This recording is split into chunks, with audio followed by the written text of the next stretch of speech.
was a really sad week last week for wrestling fans. Between Terry Funk and Bray Wyatt passing away, it just really kind of makes you think. And this is going to be a really short video, and in memory of Terry, the hardcore legend Funk, and Bray, the eater of worlds Wyatt. I hope you like this video.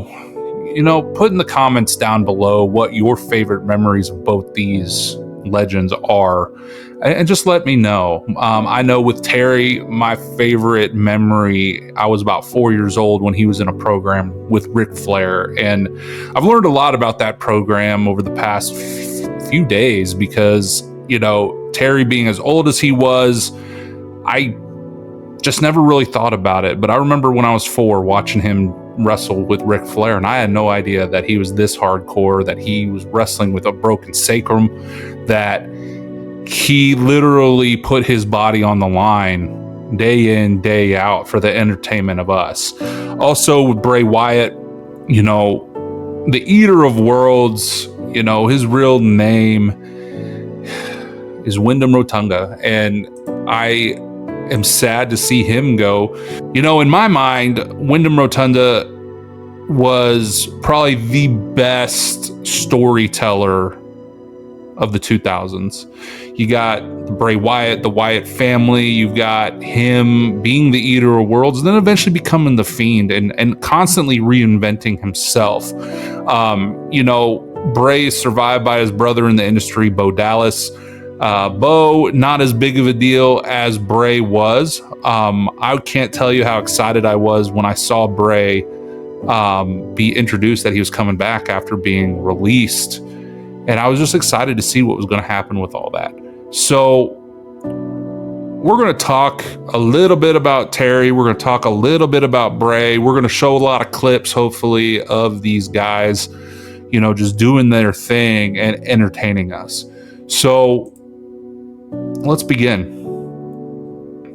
So Terry Funk, man, I know he was 79, so he was an old age guy. The mere fact that his body held up doing the things that he did for as long as he did it is absolutely amazing. 79 years old. So his death isn't necessarily as sad as Bray's, but I've seen Terry wrestle in person. I was actually at a little local match here in Nashville that I went to, and he showed up, and he was the legend who was on the card. But to go from being a guy who was making $20-$30 a night in championship wrestling down in Florida to being the hardcore legend that he was, inspiring people like Mick Foley, inspiring people like Tommy Dreamer and people like that to really just put it all on the line every single night to entertain us, the fans. So where Terry really got his start was in Japan, and that is where he really became solidified as the legend that he was. Wrestling people like Giant Baba, Antonio Inoki, and really laying the foundations for hardcore wrestling. And I like going on YouTube, man. This is a great platform to where if you want to watch classic stuff, classic matches, and really learn the craft of how wrestling has evolved in the past 50, 60 years, use YouTube. Go look at Terry Funk wrestling Baba. Okay, it is absolutely an amazing thing to see. So I just want to say thank you, Terry, for all you did for wrestling. Thank you for what you've done for me as a fan. I will always remember you with fondness in my heart, watching you just take a beating consistently for our entertainment. Let's talk about Wyndham Rotunda, and also known as Bray Wyatt. And, over the past 15 years, Bray has just been a complete linchpin for the entertainment industry known as professional wrestling. From being an FCW with his brother Bo, to being an NXT, being part of Nexus, turning into the cult leader Bray Wyatt, and then ultimately turning into the Fiend. Just watching the way he was so creative with himself He was so creative with his storyline. The Firefly Fun House segments, just seeing his creativity really shine forth, and really just being the best entertainer as far as the card goes when it comes to the WWE. I can't tell you how many times I enjoyed when his segments would pop up, because I'm just sick of people like Roman Reigns, and I'm sick of people, like Charlotte, like Becky, seeing people who are actually creative in their own right. And I just want to thank Bray for his entertainment value, for what he did for us as fans, really showing us that you don't have to be cookie cutter to be good in this business. And,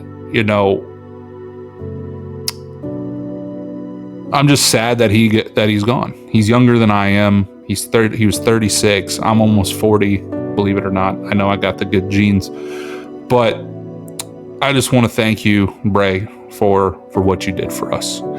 And, to put the trifecta on top, Bob Barker died over the weekend as well, but he wasn't a wrestler. He was just the Price is Right host. And, I will always remember Bob fondly, especially in the movie Happy Gilmore when he gets in a fight with Happy. So anyways, short video, guys. We're just going to show some clips, in memorandum of these awesome wrestlers. Just put a like, send us a comment. What's your favorite moment that you can think of for either Terry or Bray? And just let us know. And hopefully down the line, we'll be able to do some longer videos. This was just, been thinking about this over the weekend. Just trying to figure out what to say. I haven't written anything down. It was literally just I'm going to wing it, and we're going to see what happens. So you all be blessed. Leave us a comment, and just have a great week, guys. Keep your heads up.